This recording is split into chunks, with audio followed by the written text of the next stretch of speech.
Hello வணக்கம், இது உங்கள் சிவி ஜோன். ஸோ இப்போ பார்த்தீங்கன்னா பிக் பாஸ் ஹிஸ்ட்ரிலேயே இந்த மாதிரி கண்டஸ்டன்ஸை கூப்பிட்டு இவ்வளோ கேவலமாக செய்ய முடியல, கிளம்புங்க, இங்கே இருந்து என் டைம் வேஸ்ட் பண்ணாதீங்க அப்படின்ற அளவுக்கு போட்டு கலாச்சிட்டார்.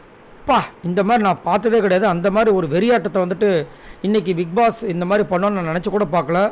பயங்கரமாக இருந்துச்சு. என்னடா இது பிக் பாஸ் இப்படி பேசுகிறாருன்னு. காரணம் என்னென்னா, யாருமே இந்த சீசன் 9 வந்து இதுவாகவே ஒரு சீரியஸ்னஸாக எடுத்துக்க மாட்டாங்க.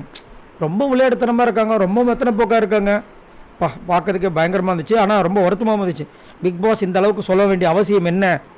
பிக் பாஸ்க்கு வர்றதுக்கு காரணமே அவங்க பேரும் புகழும். அதுவும் ஒரு சில பேரில் வந்துட்டு நான் வந்து 3 வருஷமாக ட்ரை பண்ணுறேன், 5 வருஷமாக ட்ரை பண்ணுறேன், 7 வருஷமாக ட்ரை பண்ணுறேன்னு வந்து என்னத்தை பண்ணுறாங்க. இப்போ இது முடிஞ்ச உடனே பார்த்தீங்கன்னா திடீர்னு வந்துட்டு வியானாக்கும் சுபிக்ஷாக்கும் சண்டை. என்னடா லிஸ்ட்லேயே இல்லாத சண்டையாக இருக்குன்னு பார்த்தா ஒரு மிஸ் அண்டர்ஸ்டாண்டிங் வந்துட்டு இருந்துட்டு போய் இன்றைக்கி வெடிக்குது. என்னென்னா சுபிக்ஷாவை வந்து கொஞ்சம் மட்டம் தட்டுற மாதிரி வியானா பண்ணுற மாதிரி சுபிக்ஷாவுக்கு தோணுது. ஏன்னா கெமிக்கிட்ட வந்து வியானா ஒரு மாதிரி பேசுகிற மாதிரியும், இதே சுபிக்ஷா கிட்ட வந்துட்டு பேசுகிற டோன் வந்து வேறு மாதிரி இருக்கிற மாதிரி அதுக்கு அம்மாவுக்கு ஃபீல் ஆகிருக்கு. ஏதோ ஒரு தக்காளியை வந்து ஏதோ போடாத மாதிரி இருக்கும்போது போடாத அப்படின்ற மாதிரி ஏதோ கொஞ்சம் கோபமாக சொன்ன மாதிரி அவங்களுக்கு ஃபீல் ஆகிருக்கு. உடனே அதை வந்து சொல்கிறாங்க, நான் அந்த மாதிரி சொல்லலையே, எப்போ சொன்னேன் அப்படின்னு கேட்குறாங்க வியானா. இல்லை நீ சொல்கிற, இல்லை நான் அது வேறு எதுக்காக சொல்லியிருப்பேன் அப்படின்னு. இல்லை இதே இது நீ கெமிக்கலை சொல்லும்போது வேறு மாதிரி சொல்கிற, அதே நான் உனக்கு ஒரு மாதிரி இலக்காரமாக நீ பார்க்குற மாதிரி இருக்குது அப்படின்போது, இல்லை அந்த மாதிரி நான் சொல்லலைன்றாங்க.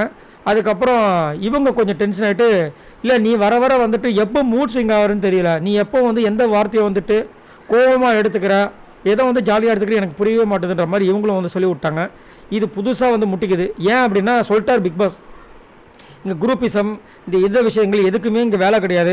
வந்தமா விளையாண்டாமா போனமான்னு இருக்கணும், நேர்மையாக விளையாடணும், டிப்ளமேட்டிக்காக விளையாடுறது, அவங்களுக்காக நான் நல்லவனாக இருக்கணும், இவங்களுக்காக நான் நல்லவனாக இருக்குன்னு இருக்க வேலையெல்லாம் வச்சுக்காதீங்கன்ற மாதிரி சொன்னதுனால இவங்க இந்த மாதிரி முடிவு எடுத்து சண்டை போடுறாங்களா? இல்லை அவர் சொன்னதுனால இவங்களுக்குள்ளே உள்ளே இருக்கும்ல, சரி இதை போய் எதுக்கு சொல்லிக்கிட்டு இங்கே வேறு நம்ம வந்து அவங்க மூஞ்சி வேறு பார்க்கணும் அப்படின்னு இருக்கிற நேரத்தில் இந்த மாதிரி பிக் பாஸ் சொன்னதுனால சரி சொல்லிட வேண்டியதான் அப்படின்னு நினச்சி பண்ணுறாங்களான்னு தெரியல. ஆக மொத்தத்தில் 2 பேருக்கும் மிஸ் அண்டர்ஸ்டாண்டிங் வந்துச்சு. நல்லது தான், 2 பேருக்கும் இண்டிவிஜுவல் கேம் வரும். பார்க்கலாம். உங்களோட கருத்துக்களை சொல்லுங்கள். பாய் நண்பர்களே.